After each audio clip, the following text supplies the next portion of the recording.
Olá, boa noite. Está no ar pela TV Pantanal, canal 22, programa Opinião. Hoje a gente vai falar de segurança pública, se é que você me entende, de uma forma mais específica. Está a postos aqui da especializada de homicídios e proteção à pessoa, DHPP, Dr. Marcel Gomes de Oliveira, delegado de polícia da nossa gloriosa PJC.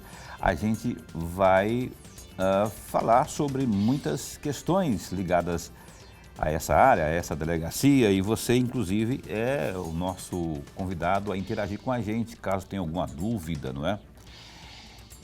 Sabe-se que nós estamos falando de uma importantíssima delegacia, né? Um braço forte da nossa Polícia Judiciária Civil, da nossa segurança pública. E tem assuntos importantes, vale a pena conferir até o final. Doutor Marcel, a gente teve que combinar nossas agendas aqui, porque é muito apertada, né? Mas, enfim, deu certo. Ele está aqui a postos para falar conosco a partir desse instante até às 8h30 no programa Opinião ao vivo. Então, fique bem atento aí, 99932-2529, a forma que você tem, né, via WhatsApp, vai aparecer aí no seu rodapé, aí ó, você pode interagir conosco, mandando a sua pergunta, sugestão, enfim, sua participação. Lorenberg, boa noite. Boa noite, Paulo Coelho, e um grande abraço, mas um grande abraço mesmo a todos os nossos telespectadores, a razão maior do nosso programa. Grande verdade. Então, você que se liga no Opinião em qualquer canto, pela internet também, não é? www.gazetadigital.com.br e também pela página no Facebook da TV Pantanal. Você que está aí acompanhando em qualquer canto, obrigadão pelo carinho da sua companhia, viu? Doutor Marcel, satisfação em tê-lo aqui mais uma vez, não, a primeira que seja a primeira de uma série de outras tantas. Mais uma vez estamos recebendo um delegado da nossa Polícia Judiciária Civil, mas a sua é a primeira, eu espero que seja a primeira de, como eu disse, uma série de outras tantas, né? Porque informações a gente sabe que tem. Eu queria já, ao cumprimentá-lo, né, quais são aí as principais vítimas, se há uma ligação desses casos aí com o tráfico humano, ou quando se fala de comércio de órgãos. Eu queria abordar esse assunto que, infelizmente, vira e mexe, estamos sempre abordando isso nos nossos noticiários. Que o senhor desse uma pincelada, eu sei que não dá para entrar muito a fundo no assunto, mas aquilo que o senhor puder falar sobre essa questão aí, dessa ligação desses casos aí. Boa noite. Boa noite, Paulo. Boa noite, professor Lorenberg. Então, em nome da Polícia Civil aqui, através da Delegacia de Homicídios, agradeço o convite, né? Me coloco desde já sempre à disposição, né? A gente sabe das agendas que são difíceis a gente conciliar, mas sempre estaremos aí à disposição dentro dos nossos limites para estar aqui ao público e a vocês, né, respondendo aí as perguntas de interesses. Dentro da sistemática da Delegacia de Homicídios, né, a gente tem que começar falando um pouco dessa sistemática. Inclusive, a Secretaria de Ação Social hoje do Estado, né, criou diversos comitês, né, hoje temos comitês criados, e um desses comitês que foi criado atualmente no estado do Mato Grosso é justamente um comitê de prevenção e combate ao tráfico de pessoas, né? Isso não existia, isso é mais atual, né? Designamos policiais para participarem desse comitê, né? Comitê este que a DHPP passa a ter cadeira, né, cativa dentro deste comitê, justamente para discutir políticas públicas sobre este tema. Estatisticamente, eu posso falar isso aqui com segurança para vocês, dentro da área de atuação da Delegacia Especializada de Homicídios, lembrando que a Delegacia Especializada de Homicídios é uma delegacia da região metropolitana, né, do estado do Mato Grosso, abrangendo 4 grandes cidades. Cuiabá, Várzea Grande, Chapada. Cuiabá, Várzea Grande, Nossa Senhora do Livramento e a Corizal. E a Corizal. Perfeitamente. Então, são essas 4 cidades que é onde justamente a Delegacia de Homicídios tem a sua atuação. Então, quando eu falar de números, quando eu falar de políticas, eu estou relacionando justamente a essas 4 cidades, que é do âmbito de atuação da qual delegacia esta que eu sou responsável, né? Como delegado titular. Então, dentro dessa circunscrição que a gente atua, dessas 4 cidades, nós não temos casos registrados efetivos, né, que cheguem ao nosso conhecimento. Quais são as vias que pode um crime chegar ao nosso conhecimento? Denúncias anônimas, registros de boletins de ocorrências, comunicações feitas por órgãos públicos, né? Através desses meios eu posso afirmar para vocês que nós não temos registros desse tipo de ocorrência aqui nessa região, ou seja, de tráfico de pessoas e tráfico de órgãos. Nada, mas vamos frisar, estamos nos referindo a essas 4 cidades, 4 municípios aí, Esses não é? 4 municípios que justamente, né, abrange aí quase cerca de 1/3 da população do estado do Mato Grosso. Uhum. Doutor, para que não continue não existindo, a gente não quer de forma alguma noticiar situações assim, né, da existência. Como que o cidadão que esteja, o telespectador que esteja acompanhando o programa Opinião Agora, pode contribuir com a polícia se souber de algo nesse sentido? Se quiser fazer uma denúncia, se souber de algo que possa estar em curso, ou um plano, ou alguma coisa no sentido, o que ele deve fazer? Então, a polícia, né, através do Centro Integrado de Operações de Segurança Pública, o CIOSP, através do 197, né, você pode estar fazendo a ligação, né, através de denúncia anônima, né, totalmente seguro, né. Consequentemente, a denúncia anônima ela é carregada justamente de um objetivo: deixar a pessoa que está comunicando o fato no anonimato.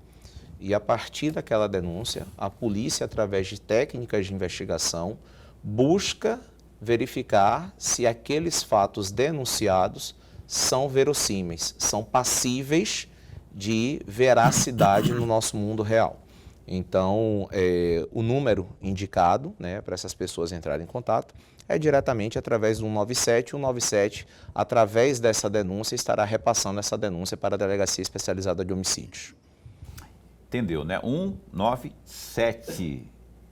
197. Tem o 193 que vai no CIOSP, imagino que caindo no CIOSP eles fazem a distribuição assim, mas 197 é o número que você pode estar aí anotando, decorando, para que, eventualmente, havendo algum tipo de situação que se assemelhe a isso, a gente vai falar muito sobre isso hoje aqui, você possa acionar as autoridades policiais, em especial a nossa PJC e mais especialmente ainda a DHPP, porque isso é crime, não é? E você vai ter a garantia de que a sua identidade será mantida no absoluto sigilo. Lorenberg. Delegado, antes de mais nada, registrar nossa alegria. Essa alegria mesmo de tê-lo aqui é a primeira vez, e eu não tenho dúvida nenhuma que será a primeira de muitas outras que virão. Até porque eu me elenquei aqui, eu tenho uma lista de 8, 9 temas e provavelmente nós não teremos tempo suficiente para tratar de todos esses temas. Então eu vou tratar mais ou menos de 3 ou 4 no máximo, mas a lista continua para uma próxima vez que o senhor virá aqui. Delegado, eu vou pegar carona em trecho da afirmação que o senhor acabou de nos passar, a primeira afirmação que o senhor falou, disse, olha, eu me refiro às 4 cidades, e nessas 4 cidades não se tem nenhum registro de tráfico de pessoas ou de órgãos. O amigo telespectador que está assistindo ficou feliz, mas é motivo de ficar feliz? A não existência de registro não significa necessariamente que não tenha ocorrido o tráfico. É isso mesmo, delegado? Eu estou fazendo uma provocação e gostaria muito de uma reflexão do senhor. Não, claro. A gente, dentro da própria Delegacia de Homicídios, né, a gente tem um núcleo que se trata do núcleo de pessoas desaparecidas, né? Lembrando que o núcleo de pessoas desaparecidas trabalha com diversas causas, né, os desaparecimentos. Então, dentro desses desaparecimentos, a grande maioria dos desaparecimentos são desaparecimentos voluntários, né? Então, existem também uma pequena parcela que são desaparecimentos forçados, né? Desaparecimentos forçados. E, claro, dentro desse âmbito, nós temos pessoas, né, que até a presente data, né, um pequeno percentual, estão desaparecidas e não sabemos por quais efetivos motivos. Então, fica até aqui, né? Então, você pode me perguntar, algumas dessas pessoas que estão desaparecidas de forma forçada, pode ter sido desaparecida para um fins de tráfico de pessoa? É algo que eu posso dizer que sim, né? Porque se a gente não sabe a causa pode ser qualquer causa, né? Então, embora seja um número reduzido, a gente não tem a localização dessas pessoas, a gente não tem o paradeiro dessas pessoas e a gente não sabe, né, onde essas pessoas se encontram e por quais motivos efetivos, né, desapareceram. Então, ressalto, embora seja um número bem reduzido, né, menos de 3%, dentro de todo o número de pessoas desaparecidas, ainda assim, por ser um número pequeno, eu não posso te afirmar por quais motivos essas pessoas estão desaparecidas. Do Marcel, vamos então deixar a questão do tráfico de órgãos um pouquinho de lado e vamos falar então das pessoas desaparecidas como um todo, não é? Eu gostaria muito de fazer dessa entrevista uma ferramenta de utilidade pública para que possamos enfrentar esse grande e grave problema de frente, enfrentar mesmo assim, no sentido de orientar as pessoas. O que o senhor pode dizer a quem está nos assistindo, que cuidados devem tomar, não é? Eu não sei se existe uma faixa etária que desaparece mais, se são as crianças, se são os idosos. Eu, enquanto repórter de rua, né, já cobri muitas, assim, a maioria dos casos envolvendo idosos. Mas, enfim, eu queria que o senhor conversasse, esse é o sentido dessa entrevista, né, que a gente conversasse com quem está assistindo, para que possamos tanto não sermos vítimas, como também orientar e ficar atentos em situações quando houver, não é? Outro dia eu estava vendo uma grande aglomeração que teve aí, não é? Um show, sei lá o que era lá, e tinha uma pessoa que já não era mais criança e também não era tão idoso assim, mas tinha um problema neurológicos. Então, o que fazer, como proceder em situações como essas? Então, Paulo, esse é um assunto muito importante, né? Para vocês terem uma noção, a Política Nacional de Pessoas Desaparecidas, ela surge no Brasil, né, através de uma lei federal no ano de 2019. Então, eu estou falando de uma lei altamente recente, né? Quando a gente trata de legislação no mundo jurídico e a gente está falando de 4 anos atrás, é uma lei nova, 2019. Né? Estamos em 2023. Então, a Política Nacional de Pessoas Desaparecidas surge no Brasil, podemos dizer, tardiamente, né? E do ponto de vista estadual, logo após, né, a legislação federal entrar em vigor, aqui no estado também, né, nós temos uma legislação estadual que também trata da política estadual para pessoas desaparecidas. O grande ponto central dessa legislação, né, foi a criação de bancos nacionais de perfis genéticos, né? E o grande objetivo dessa criação desse Banco Nacional de Perfis Genéticos para fazer a confrontação com perfis genéticos de pessoas que são localizadas, a gente sabe, né, que tem pessoas que às vezes já morreram há muito tempo, tem pessoas que estão em situação de rua, em outros estados da federação.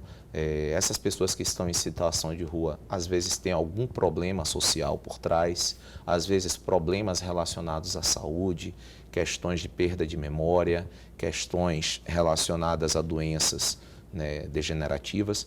Então, o que acontece? Muitas vezes os familiares estão em busca dessas pessoas, mas essas pessoas não têm a capacidade de conseguir localizá-los.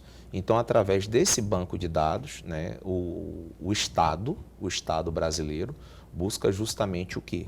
Chamar os familiares que estão com seus entes perdidos, né, desaparecidos, e trazer esses familiares para dentro do banco de dados genético.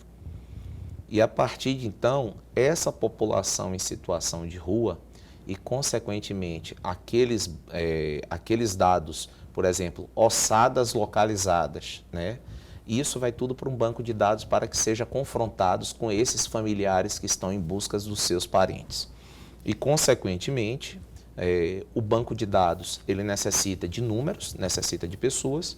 Então, quanto mais pessoas tiverem, né, os dados inseridos dentro desse banco de dados de perfil genético, consequentemente, a probabilidade de localização, de eventual localização, é muito alta, né? E essa localização, a partir do momento que você coloca o seu perfil genético dentro desse banco de dados, né, a qualquer momento, né, 1 ano, 2 anos, 3 anos, 10 anos, isso não se perde. Então, a tendência do banco de dados aumentar e a probabilidade de algum dia chegar a uma localização aumenta, né? Aqui no estado do Mato Grosso, essa coleta desses perfis já foram iniciados através da Politec. Requisições são feitas através justamente do núcleo de pessoas desaparecidas, um órgão que a gente tem dentro da Delegacia de Homicídios, né? Uma equipe especializada na busca por pessoas desaparecidas. E justamente esse núcleo vai fazer o encaminhamento desse familiar para a inserção do perfil genético dele dentro do banco de dados. Então, a partir desse momento, a partir de 2019, por isso que eu falo da questão recente, né, a partir de 2019, nós temos a criação e, consequentemente, o banco de dados começa a ser empregado a partir do final de 2022.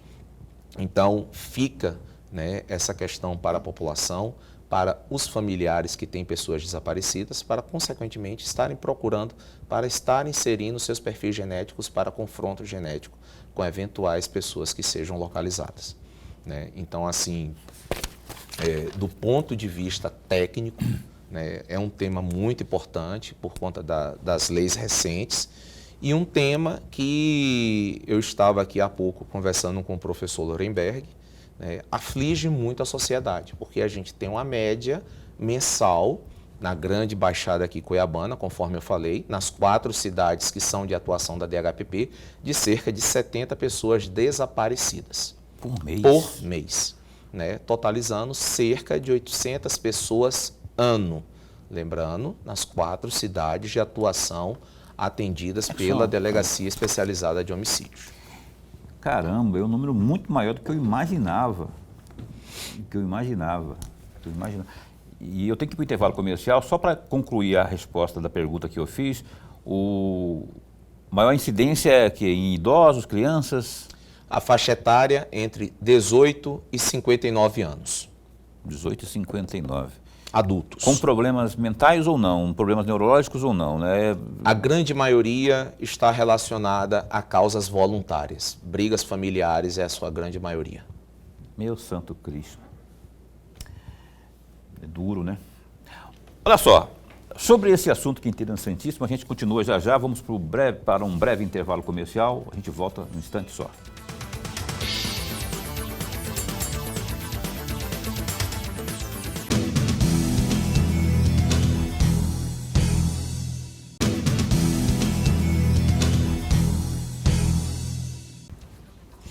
Estamos de volta, você está assistindo ao programa Opinião. Hoje a gente está tendo aqui uma entrevista muito importante, como todas são importantes, só que hoje falando de segurança pública, mas especialmente com o que comanda, né, a nossa DHPP, o delegado Marcel. Não é qualquer delegado não, bicho. Sabe quem que é o doutor Marcel? Doutor Marcel, para você ter uma ideia, há 2 anos atrás, rapaz, ele foi premiado, Lorenberg, não sei se você sabe disso, um dos melhores delegados do Brasil em censo realizado pelo Portal Nacional dos Delegados. Parabéns, viu?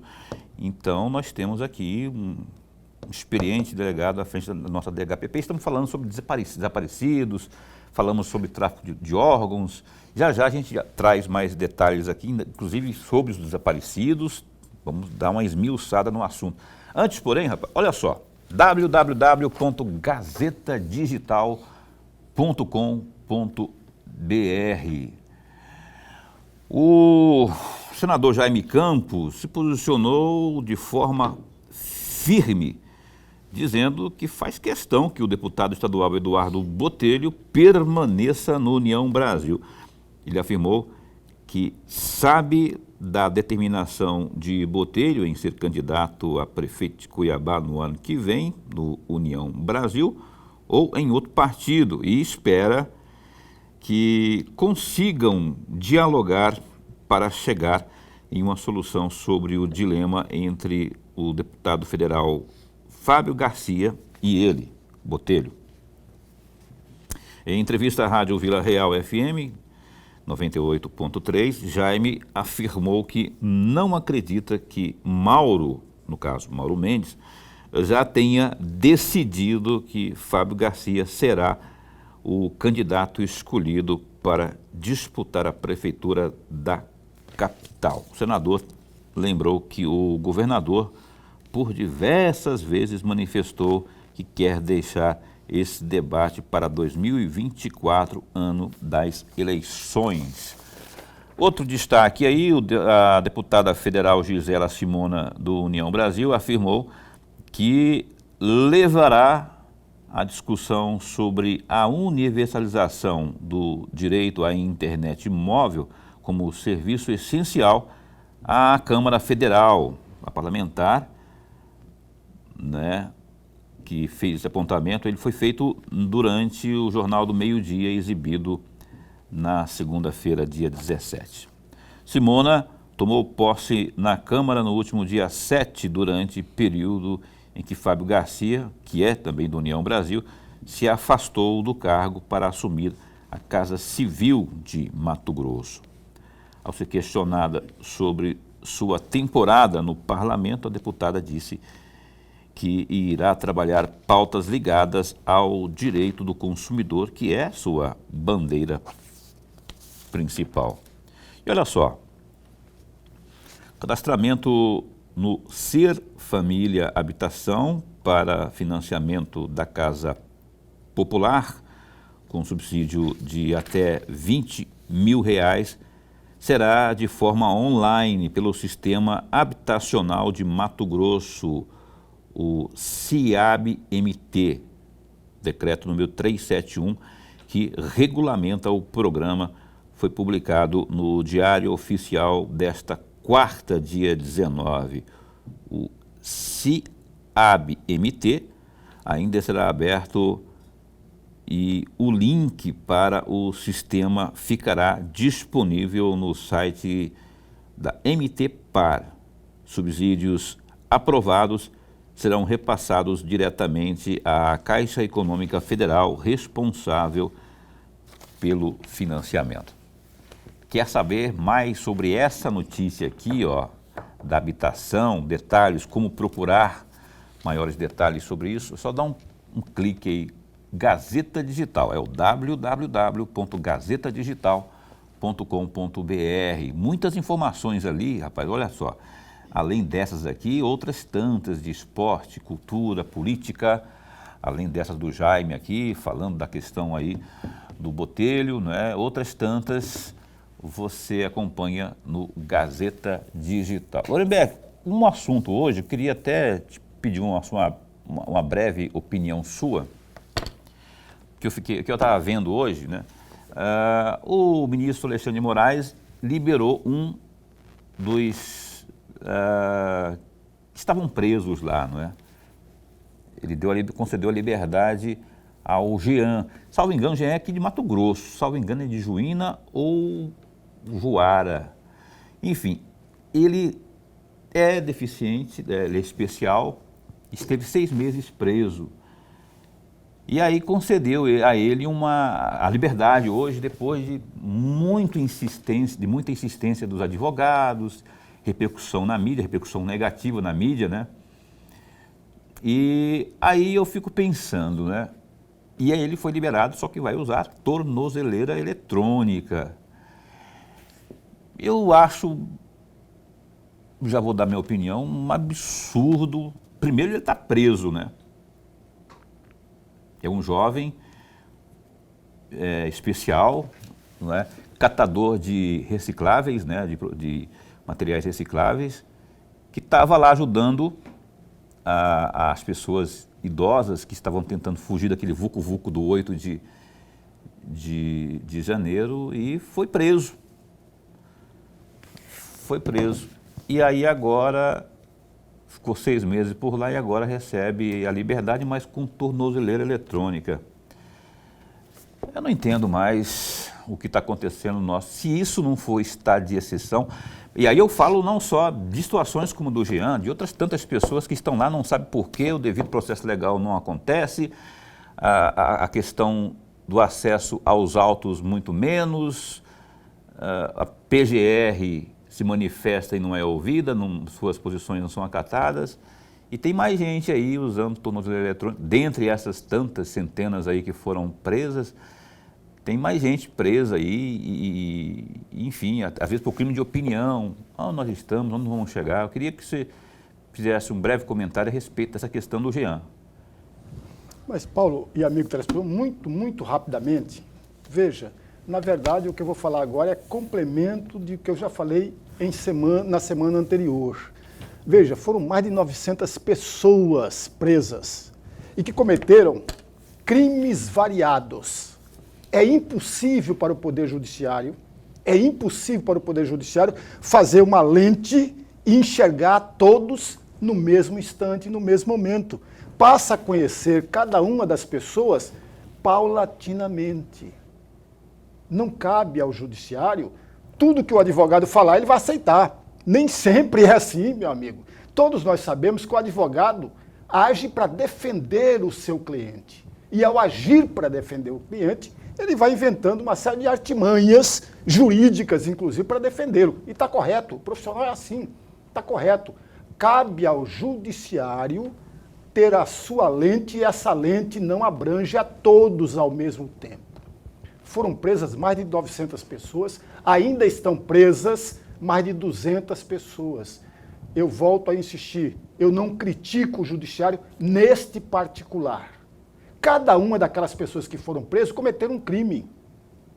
Tem o crime de estar quebrando todo lá, tem o crime de estimular a invasão, que também é um crime. Eu estou aqui ao lado do delegado, ele sabe disso melhor do que eu, que é um crime.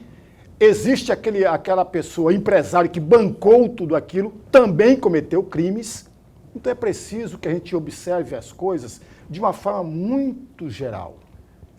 Criticar aqui ou colocar no paredão o Judiciário por conta disso, ou o ministro Alexandre de Moraes por conta disso, é um exagero gritante. Comete erros, claro, o ser humano, todos nós cometemos erros. Cometemos erros e acertos. Mas os erros não podem ser tidos e colocados, sobretudo pela imprensa, como maiores do que os acertos. Essa que é a questão. Agora, o Jean foi preso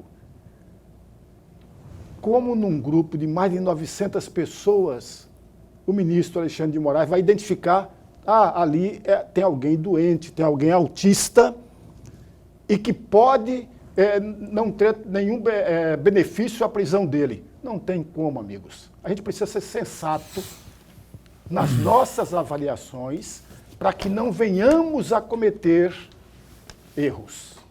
É esse o meu posicionamento. Mas Lorenberg Alves, é muito grave isso, rapaz. É muito grave. Não se julga por presunção. Ninguém deixa ninguém preso por tanto tempo e não se consegue identificar que ali. Aliás, os advogados, nesse ínterim, tentando mostrar, tentando ter audiência, tentando ser ouvidos, não é? Pela justiça, os seus argumentos, não é? E nada. E aí não tem crime contra eles, nunca tiveram passagem. Os crimes são colocados na televisão. Todos Não, nós assistimos os mas crimes. veja bem, o que passar pela televisão, se for considerado como crime, aí vamos colocar o G. Dias na cadeia, vamos colocar não, Paulo, a questão não é essa. o Flávio Dino na cadeia, porque ele falou lá no Fantástico que viu tudo o que estava acontecendo. Quer dizer, não vamos por presunção, não. Vamos entender a coisa. Não, vamos entender. No dia 8 de janeiro, meu amigo Paulo, e eu tenho um grande respeito por você, porque você é um grande jornalista. Não estamos discutindo aqui, não estamos debatendo um assunto só. No dia 8 de janeiro, aconteceu crimes. Não estou falando um crime só. Aconteceram vários crimes. E nós sabemos disso. Eu sei disso, porque eu acompanhei tudo. Aconteceram crimes, amigos. E não foi só o crime de depredar, não. Foi o crime de instigar a violência. Foi o crime de instigar um golpe de Estado, que durante muitos anos, ou 4 anos, foi fabricado. Todos nós sabemos disso. Isso é opinião, Lorenberg. Ignorar isso, olha, é abusar da minha inteligência. É ignorar a minha inteligência.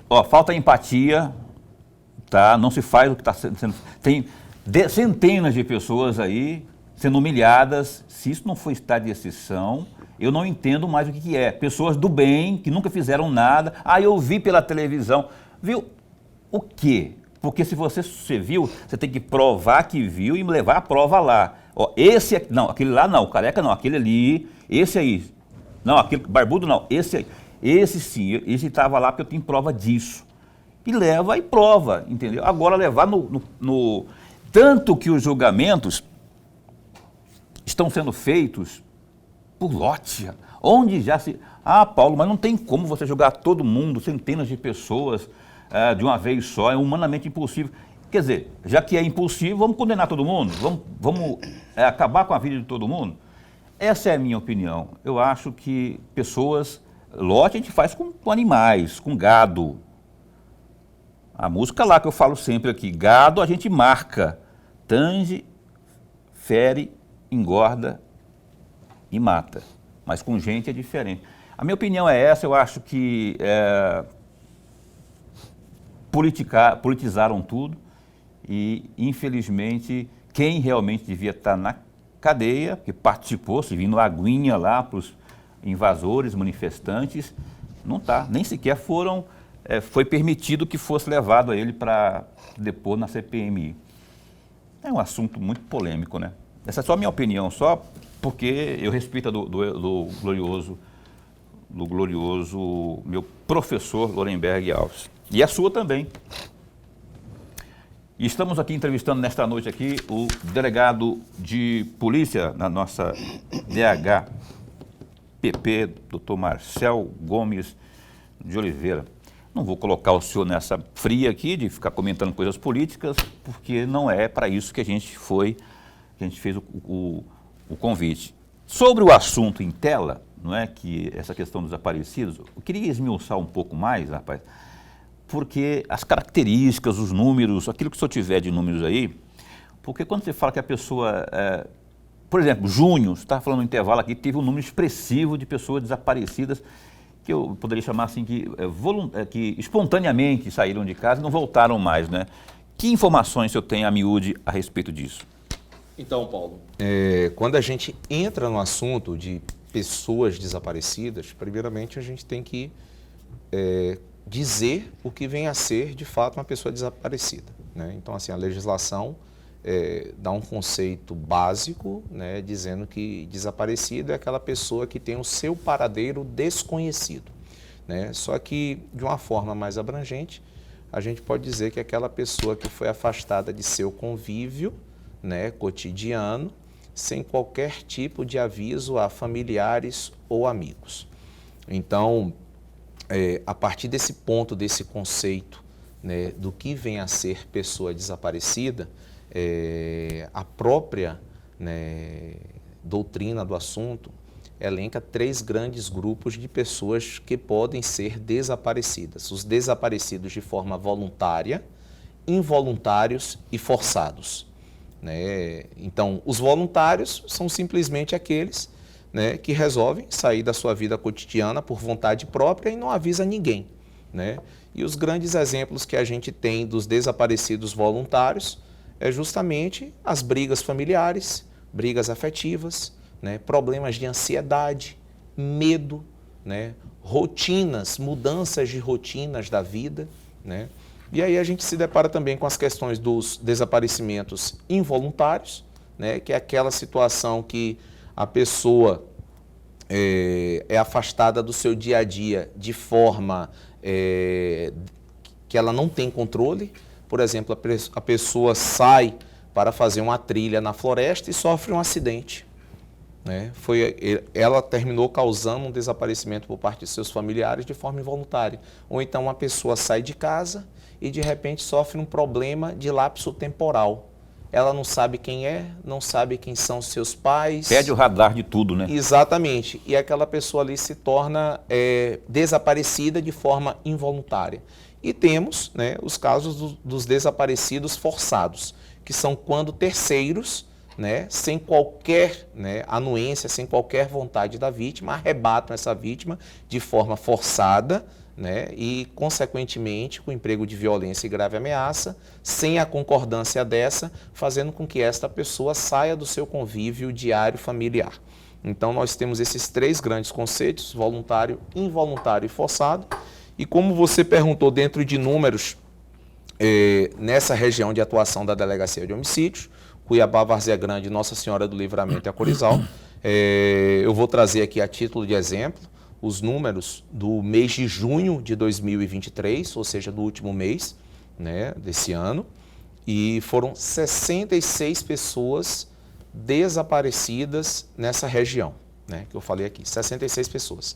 Dessas 66 pessoas, 63, ou seja, a esmagadora maioria, o que representa aí 98% do número, né, são desaparecidos voluntários, ou seja, saíram das suas residências, dos seus convívios familiares, sem prestar, né, conhecimento para ninguém, por um desses motivos que eu falei aqui, né? Questões Brigas amorosas familiares, também, afetivas, questões amorosas, né, ansiedade, medo, né, e a grande maioria brigas familiares. Antes de eu ir para o intervalo comercial mais uma vez, a questão da internet, isso acaba intensificando mais, né?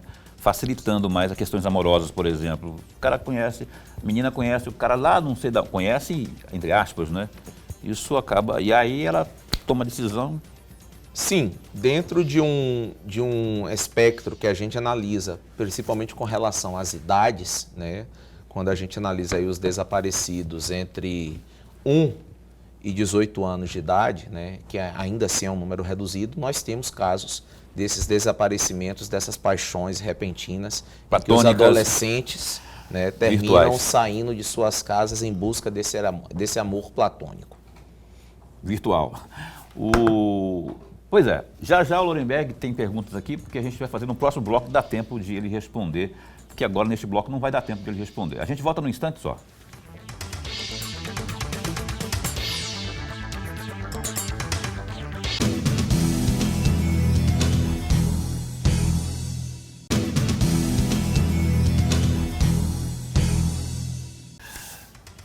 Bem, nesta noite de quarta-feira estamos aqui entrevistando aqui o delegado titular da Delegacia Especializada de Homicídios e Proteção à Pessoa DHPP, Marcel Gomes de Oliveira. Vou pedir para o Lorenberg abrir o bloco de perguntas. Delegado, aproveitando a deixa do nosso comentário aqui, no bloco anterior, eu vou me antecipar um outro pedido aqui de reflexão. O senhor, juntamente com o delegado Joaquim Leite Júnior,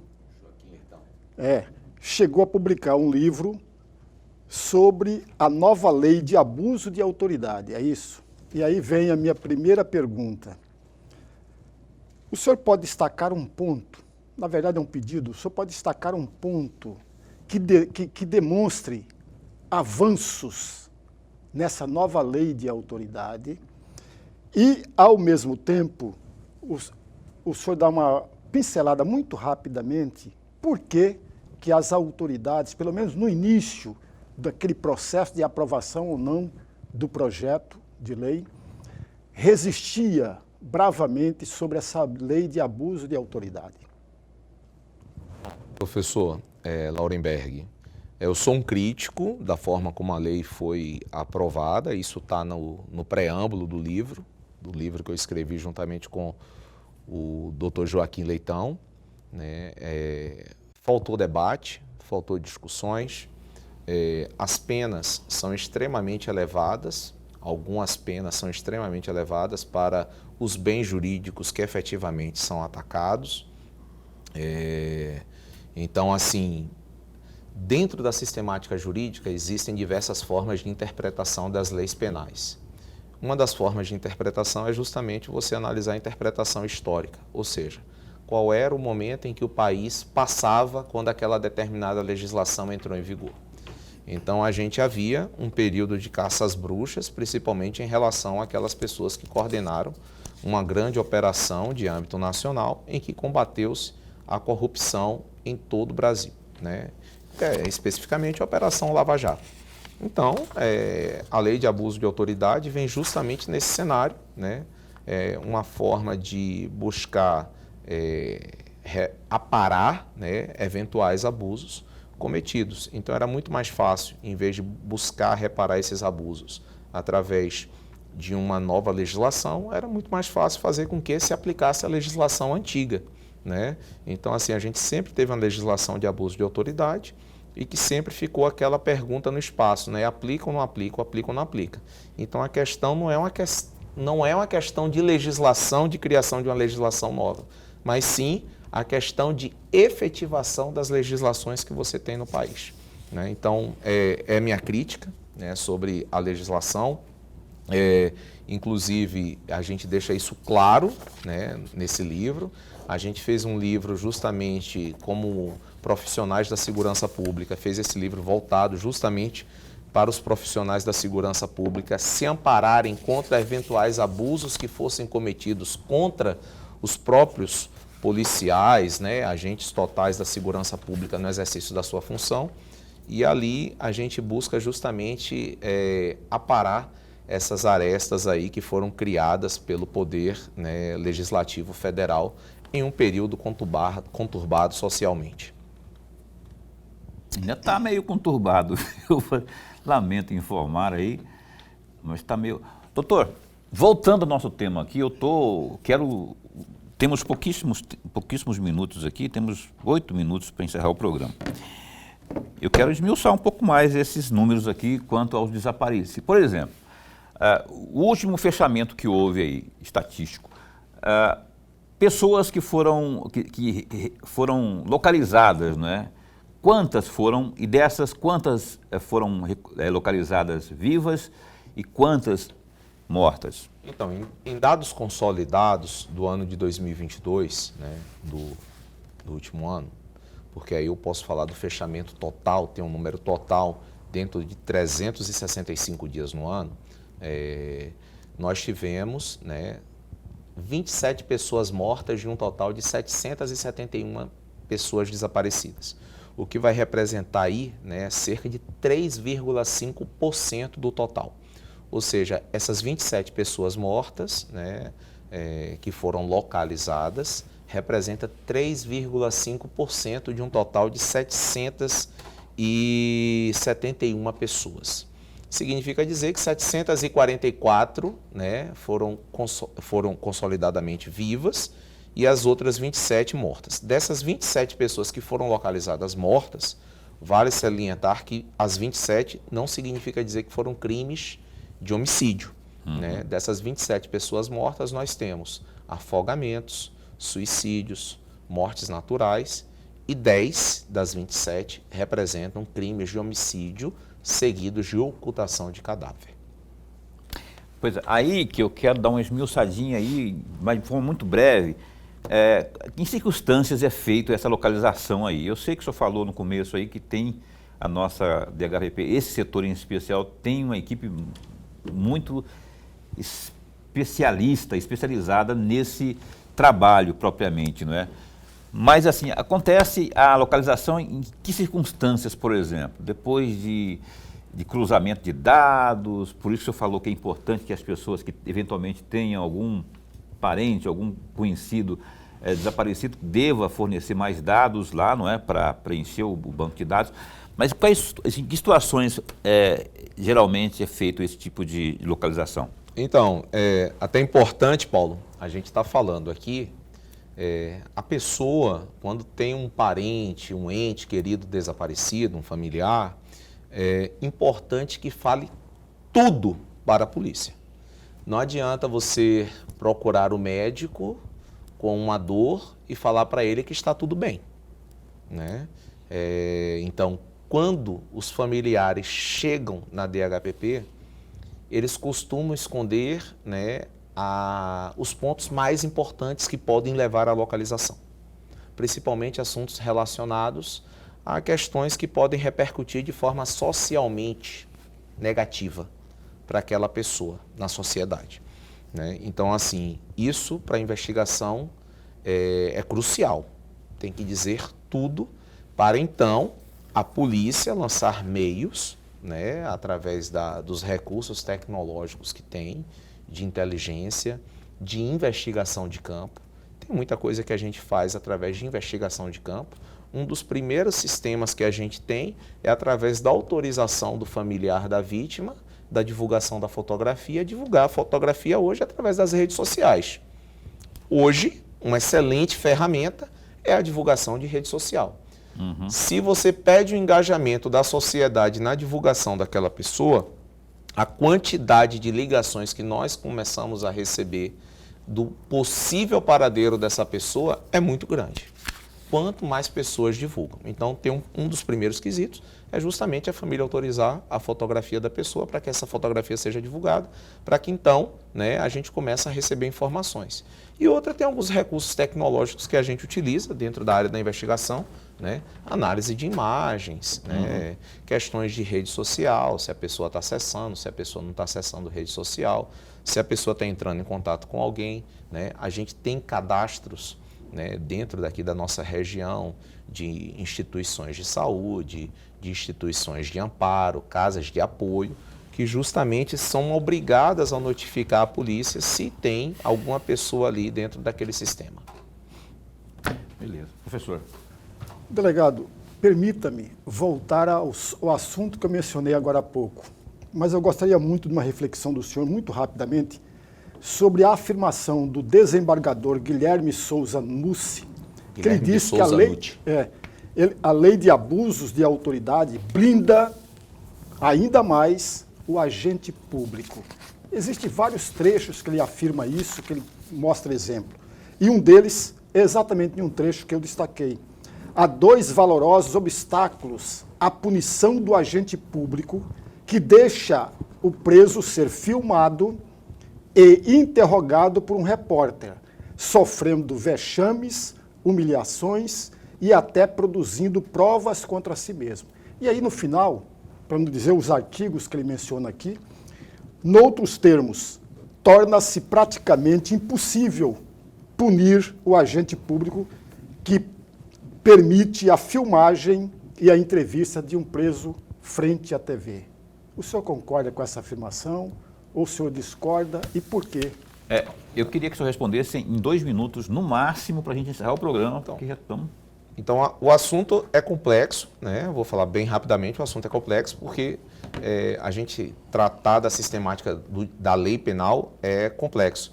Até porque dentro de cada um dos crimes existe algo denominado de elemento subjetivo específico do tipo. Então, assim, é algo realmente complicado de se falar, que significa dizer que a pessoa que está praticando o crime tem que saber que ele está realizando aquela conduta, né? Então, assim, é algo extremamente difícil de você comprovar, né, no plano concreto, dentro do processo. Além disso, tem alguns fatores dentro da legislação que eles blindam. Então, por exemplo, questões relacionadas à interpretação, né? O direito, ele é amplo e admite diversas interpretações. Então, se eu pegar determinado dispositivo, interpretar de uma forma e você interpretar de outra, a gente não comete abuso de autoridade. Entendi. Eu acho que pode prender, você acha que não pode prender. Eu prendi. Eu cometi abuso de autoridade?